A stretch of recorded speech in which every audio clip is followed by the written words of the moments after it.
What if it's the wanting, the desiring, the seeking of what you're working towards that is pushing it further away? I'm Kamil Ravin, and in this video, we're going to dive into an understanding that'll help you to become more of a magnet to the things that you really want. A magnet to more business growth, a magnet to better, high quality relationships around you.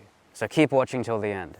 I'm going to start this off with a story about a character from a particular anime show.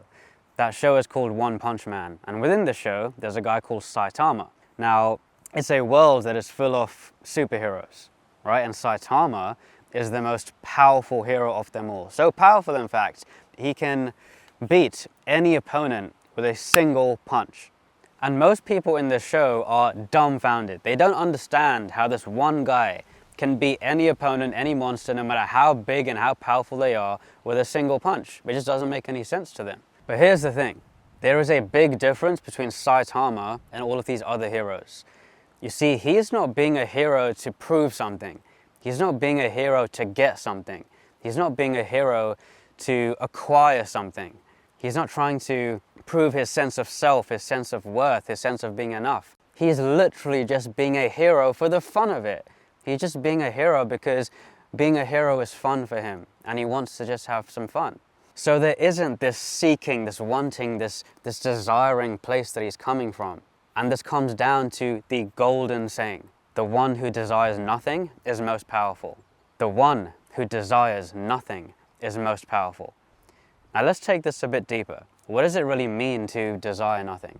The majority of humanity, pretty much every single human being, we only ever seek or want something if we think it's going to change how we feel, right? How we feel inside. So how does this apply to desiring nothing? If in any given moment, I can come from a place where I'm not desiring my own thoughts and feelings to be different in the moment, that's extremely powerful. It's extremely powerful because I'm not trying to change my state through external means. If I'm desiring nothing, then I'm not desiring my thoughts and feelings to change or be different in a given moment. How can we apply this? The only reason I would want my thoughts and feelings to be different in the moment is if I'm in resistance to those feelings. The philosopher Sydney Banks said, if the only thing that people ever saw was that we didn't have to be afraid of our experience, that alone would change the world. To not be afraid of our experience is to simply see it as an experience, a fluid thing that is just passing through us. If I'm not in resistance to those feelings that pass through me, I'm not going to seek something outside of me to change it. In essence, I'm not desiring my inner feelings and thoughts to be different than they are in this moment. And that's where the true grace and surrender really is. And this is what made Saitama, One Punch Man, so powerful. He was coming from a place where he wasn't in this deep desire. He was just coming from a place where he's being a hero for fun, and there was nothing on it. Now, as I was talking about this, I mentioned surrender. And surrender is a big part of not wanting, not seeking, not desiring. To surrender is to let go of what our mental preferences are telling us in any given moment. Because often we can just be this victim to our mind, right? Listening to everything it's telling us and being convinced that what it thinks it wants is what we need to then feed. But if I can surrender to my mental preferences, something really interesting can begin to happen. Life, the intelligence of life, can begin to flow through me, to flow with me, as opposed to me being in the state of constantly controlling and trying to dictate how everything is going to go. This analogy will explain it well. If you chase a cat, if you're running after it, it's just going to run away, right? It wants nothing to do with you because it's going to feel this force coming from you. However, if you wait and simply allow the cat to come to you, it will bond with you, right? You'll form a relationship. And many people who have owned cats may have seen that sometimes they'll go out, come back, and then bring you something, right? Some rats or mouse or whatever else it might bring back. So the cat is bringing you gifts. Now, how does this tie into surrender? You see, as we surrender control, as we start coming from this place of trying to always control how everything is going to go, life brings us gifts. It brings us things that we often wouldn't have foreseen or even thought about. Now, this requires us to be in that state of not knowing, but that's a beautiful place to be, because often the things we don't realize that could be gifts to come our way are the things that we actually need. And they could be far better than the things that we thought we wanted. Now, of course, that requires a trust in life, a trust in ourselves, and to see that everything is perfect and unfolding as it should. Now, I don't want to reinforce the mistake, the error that so many people can make when it comes to this understanding, where it gets a bit too woo-woo, and we feel like, oh, if we just want nothing and desire nothing, then everything's just going to happen and we don't have to do anything. This isn't what this is about. We still need to act. We still need to be intentional and take action, but it's about the place and the state we're coming from as we do that. So let's make this really practical. If you're running let's say a service-based business and you want to have more clients, more customers, if you're coming from a place where you're needy and seeking and having to sign up the clients, they're going to feel that. There's going to be this resistant energy because you're coming from that place of lack, of scarcity.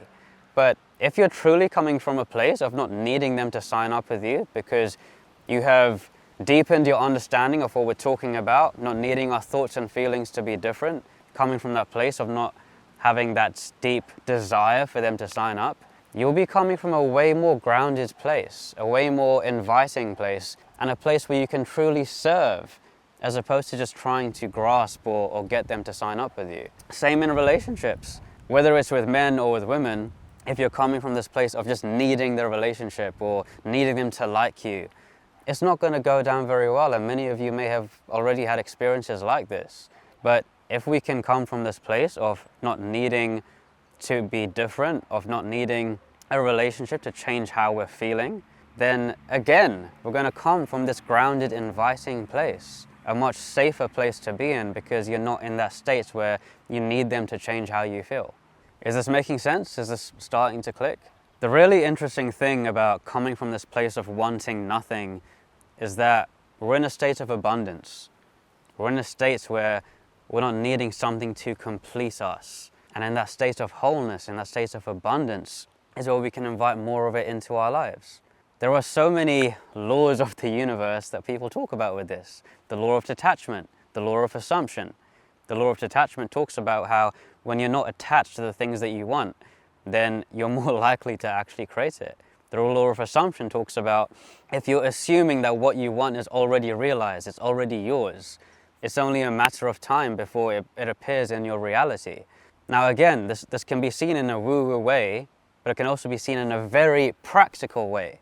Because if you're living in the knowing that what you want is already realized and you don't need it to fill something within yourself, the way that you operate in the world, the way that you carry yourself, the actions that you take, the energy you emanate when you take those actions, it completely changes. It's a state of pure alignment, of pure oneness, of pure awareness in the knowing of who you really are. Now I'm going to finish this video with the most important thing to see here, and that is the illusion of desire. Desire being an illusion of the mind, something that our thoughts fabricate and create, and then we get caught up in.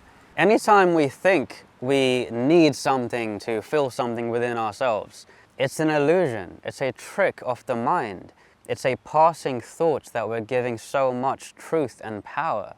But beginning to notice and wake up to that illusion is where the true freedom is.